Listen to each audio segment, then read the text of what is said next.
Revolutionary greetings, comrades. We meet once again. It's a red Sunday, the 27th of February, 2022. We continue discussing the program of the Zimbabwe Communist Party, completing the liberation of Zimbabwe. In this short video, we are looking into the 1980 elections and the first years of independence. The Lancaster House talks in 1979, which happened in London, developed a roadmap for the holding of the first elections in 1980. These elections were marked in violence, but our program does not detail that violence and the preparations of the elections and the campaigning that was happening. Comrades should read the book by Joshua Nkomo, The Story of My Life. He speaks in detail about the 1980 elections preparations, the violence that was taking place, the inability by the governor, Lord Soames, who refused to intervene in the violence that was taking place at the time. What we note in our program, which is public knowledge, is that the elections were won by ZANU, led by Robert Gabriel Mugabe. They scored about 57 seats. 20 seats were won by ZAPU. And of course, comrades from ZAPU, at times they will argue and say, in 1980, ZAPU did not contest elections. It was the Patriotic Front, PF, that contested elections. These are semantics. It was ZAPU that contested elections in 1980. The rest of the seats, of course, were reserved for the white population, which were won by the Smith party. But what was of concern in 1980, which is of concern to us as communists, is that the 1980 election outcome divided the former liberation movement as we know them today along ethnic lines. ZAPU won elections in predominant Ndebele-speaking areas in Matebeleland and Bulawayo, while ZANU-PF under Mugabe won elections in Shona-speaking areas, Harare, Rural Mashonaland, Maswingo, Manicaland. So it set the two liberation movements along ethnic lines, notwithstanding that ZAPU's leadership had the majority of the Shona speaking. About two-thirds of the leadership of ZAPU in 1980 were Shona speaking, but the election outcome in 1980 did not reflect that.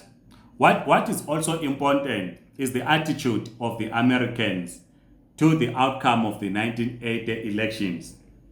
Their diplomat, Andrew Young, who was the former United States ambassador to the United Nations, had this to say in his essay, The United States and Africa, Victory for Democracy, and I quote, "Despite widespread doubts outside Zimbabwe about the strength of Mugabe's political constituents, he had achieved a solid electoral victory over both Bishop Abel Muzorewa, on whom both Britain and South Africa had placed their hopes, and Joshua Nkomo, who enjoyed military support from the Soviet bloc. The unexpected size of his majority gave Mugabe an unequivocal mandate which greatly simplified the task of the British in handing over power. The Zimbabwe settlement must also be recorded as a victory of the Western Allies in cooperation with the Organization of African Unity, or AU. It signaled a renewal of the cooperation in decolonization, which came under Western leadership and via the United Nations during the 1950s and 1960s. And it curtailed, at least temporarily, the trend toward growing dependence on Soviet military aid to bring about African liberation. There are three important issues which we must look into in this quote by from Andrew Young. The first is that, of course, the British and the South African, apartheid South Africa, had expected that Bishop Abel Muzorewa was going to win the elections. Comrades should read the book by Ian Douglas Smith. I think it's titled The Great Betrayal. He details how he thinks he was betrayed by his friends, the British, and apartheid South Africa. Our program will not deal in detail with this, but it is important for comrades to read. But what is more interesting, which leads us to point number 2, is that, of course, was the attitude of the Organization of African Unity, or AU, which cooperated, according to what I read here, with the Western powers during the negotiations to bring about a new government in Zimbabwe in 1980. And when we were discussing the role of France in West Africa, we noted that most African states are still paying colonial tax to France, and that most African leaders are still loyal to Western powers. Just recently, we saw the AU statement calling on Russia to pull its troops from Ukraine. The AU statement does not call on the end of the expansion of NATO in Eastern Europe and in other parts of the world. It does not do so. But it thinks it is Russia which must pull its troops from Ukraine if we are to achieve peace in Eastern Europe. We all know, as we discussed previously when we were discussing the Russian-Ukraine conflict, that you can only achieve peace in that part of the world if NATO were to stop recruiting Ukraine into NATO and stop establishing bases across the globe. When we're discussing this, we noted that there are about 800 military bases by the United States. We must be calling for the dissolution of NATO as an institution if we are to have world peace. As long as NATO is in existence, we cannot have world peace. The last point that we note in what Andrew Young wrote, and I quote, "And it curtailed, at least temporarily, the trend toward the growing dependence on Soviet military aid to bring about African liberation," close quote.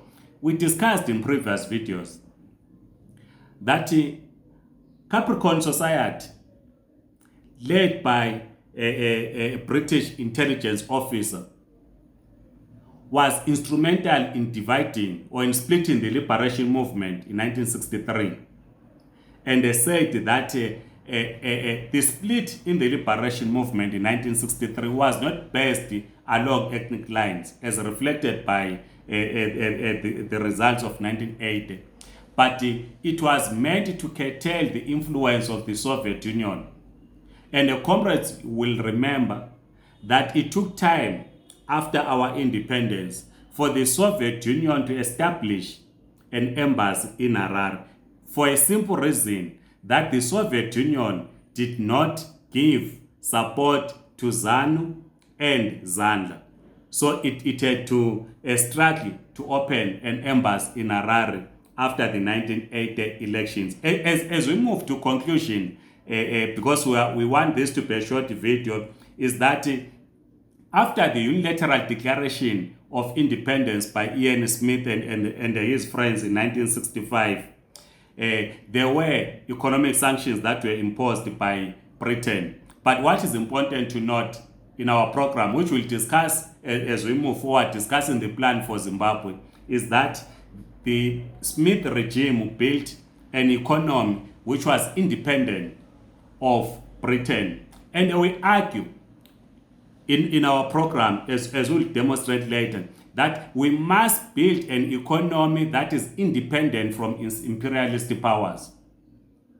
We should not depend on what is called foreign direct investment, as we know that parties, electoral-based parties, will be telling about us that the only way to rebuild the Zimbabwean economy is through foreign direct investment, and we reject this notion. But we'll demonstrate as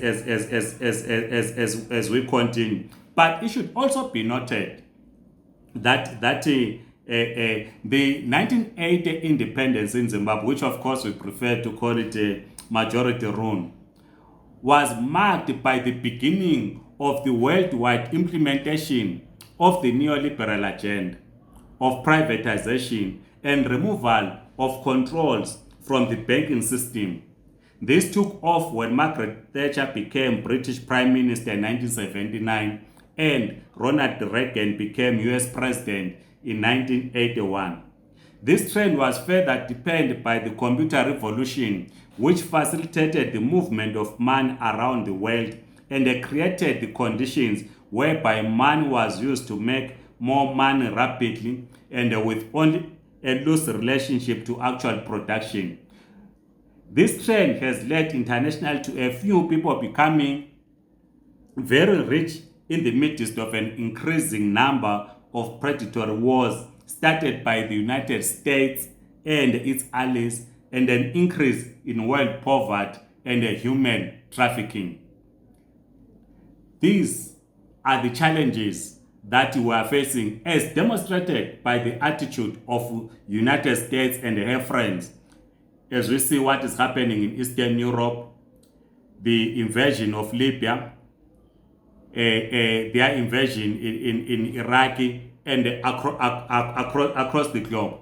But as we proceed with our program, we are going to discuss the relationship of production in building or in rebuilding the Zimbabwean, in building the Zimbabwean economy. But before we get to that, we will, of course, discuss the Economic Structural Adjustment Program, which was implemented from 1991 up to 1995, and then the second part was implemented from 1996. So we will discuss all those. We feel we have dealt with the question of ground in other videos, and the consolidation of power by Mugabe when ZAPU joined ZANU to constitute what we know as a ZANU-PF, and of course when Kenan Banana, the first president of Zimbabwe, was ceremonial, resigned,